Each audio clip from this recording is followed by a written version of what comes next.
that case, that really does solve my problem, and I can move on to a question from Dr. Robert Merrill. Hello, I'm here today representing the Institution of Agricultural Engineers, and my question for the panel is, can the current investment in agricultural and agricultural engineering R&D secure past British leadership in secure and sustainable food production systems? Did you all hear the question all right? Perhaps I can repeat it. Can the current investment in agriculture and agricultural engineering R&D secure past British leadership in secure and sustainable food production systems? Can we start off, sir, with you, Professor?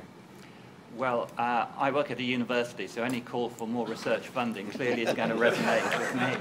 But if I can make perhaps a slightly more serious point, that even with a given amount of money going into research, I think that there does need to be a rebalancing of research towards the agriculture and food system in the very broadest sense.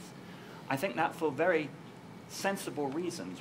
For the last 40 years, food prices have been at a real historical low. Never has food been cheaper than in the last 40 years. And many of the policy issues have had to do with excess production, at least in high-income countries. And so it's quite a rational decision not to have invested over the last couple of decades. I think there is a growing consensus that is changing.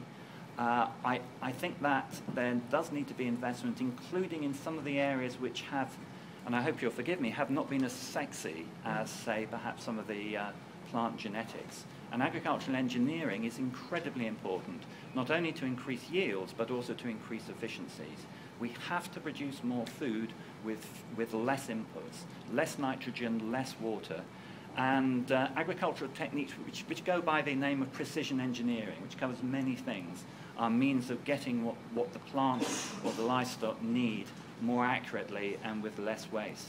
So given a set pot of funds going into scientific research, I would like to see some more diverted into this particular area. Jim? There's far too much unity along this table so far, because I'm going to agree, unsurprisingly, with what the Professor has just said. We have to do more with less, and that's David Cameron's phrase, but it's very much the case in agriculture. We've got to minimise inputs, not just because they are exhaustible, but also because of the whole issue of climate change and renewables and things like that, and reducing our carbon footprint. And therefore precision farming is critical. And I find it, having learnt my farming a long, long while ago, when precision farming was how many you counted between dropping each potato down the tube as you planted them, and I'm sure I'm not the only one in the room who remembers doing it. You know, the world has moved on somewhat, but it is hugely important, and I'm astonished as to see what is now achievable. You know, variable spraying as you cross the field, variable fertilizer inputs, all done by GPS. I remember a couple of years ago at the Oxford Farming Conference, there was an Australian guy there who had developed a sprayer that only sprayed the weed. I mean, it was so sensitive that as it crossed the field, it only put a squirt on a weed when it saw it, and wasn't wasting it on the chemical on bare. I mean, it's just astonishing that we've got to that stage. So it is very, very important. As far as research is concerned, the government has been able to stand by research. Yes, we'd all like to put more money into it, but as you know, it didn't feel the worst of the cuts. And I do think, and credit to the last government for setting it up, that the Technology Strategy Board is the right way forward. In my view, it's doing a very good job at pulling together what will always be limited resources. Thank you. Charles? I think it's helpful just to remind ourselves how serious this problem is. The world population hit 1 billion in 1800. That was only 200 years ago. It went to 6 billion by 2000. An enormous explosion in world population. Amazingly, farmers have fed that six-fold increase in population, and it's happened through genetic advances, artificial fertilizers, mechanical improvements, technology improvements, and so forth. Quite extraordinary. But now to face another 50%, another 3 billion people between 2000 and only 2050, half a century, is an enormous challenge, and we're already on 7 billion now.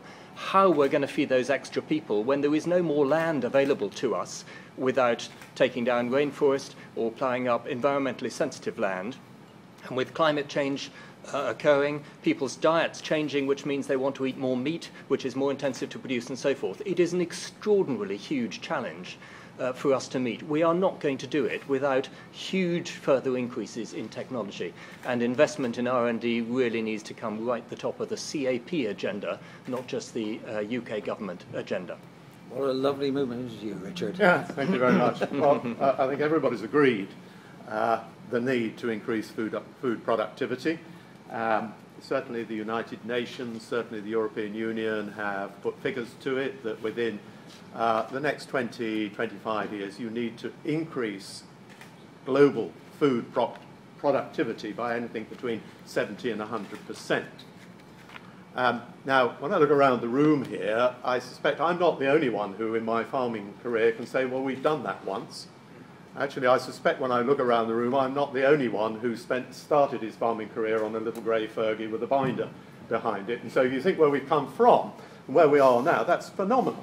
And actually, thanks to things like that, thanks to agrochemicals, thanks to plant breeding, animal genetics, and machinery, increasing food productivity by more than 100% was actually relatively easy. But the problem for the next generation is our generation, if I dare term it that way, took all the low-hanging fruits. You're not going to go from a grey flea to the kind of tractor we have today. You're not going to make that advance again, I don't think.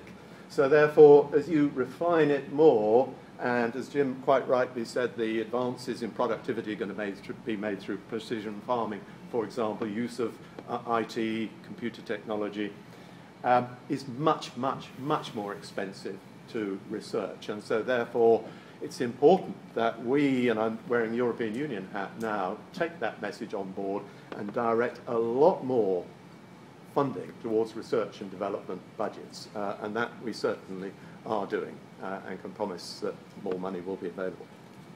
Thank you. Mr. Chairman, may I just make a point before we move on? Because a natural follow-on to the comments there is GM. Jim mentioned more from less and using our technology and our research to use less inputs. Now, GM is the obvious answer. It has problems, I realise that, but what are the comments from the UK? Oh, happy. Yes, Professor. I agree with you completely. GM will be part of the solution. I think that some of the people who are the strongest supporters of GM actually do their case a disservice by arguing that it is the only thing. One needs advances, as my colleagues have said, across a very, very broad front, of which GM, in my opinion, is an essential part of the mix, but not the only mix. So I think those of us who believe that GM needs investment also need to be realistic and not overhype what it can do. But it is going to be critically important, especially a couple of decades down where we're having to produce new crops to cope with what will almost certainly be disruptive climate change. George, would you like to... Yeah, GM, absolutely essential. It's going to happen. It's just a question of when, and Europe needs to break this glass wall that it's got that it doesn't seem to want to break through. Yes, it's got to be very, very, very carefully controlled and policed to make sure some nasty thing doesn't end up out there that we can't then control, that sort of devil in the bag that people are worried about. But there's so much positive work to be done in GM of improving the protein content in a particular crop in order that you get more out of the kilos that you produce, or reducing, bringing in blight resistance in potatoes, or reducing exposure of crops to aphicides or those sort of things. So much potentially there to be done. Another aspect of R&D that desperately needs funding. Thank you. Ladies and gentlemen, I deliberately haven't asked any of you to respond at this stage because we have got an awful lot of questions. I will promise to bring you in a little bit later on if I can, and thank you very much for interfering like you did, sir. That was lovely. The next question I'd like to take.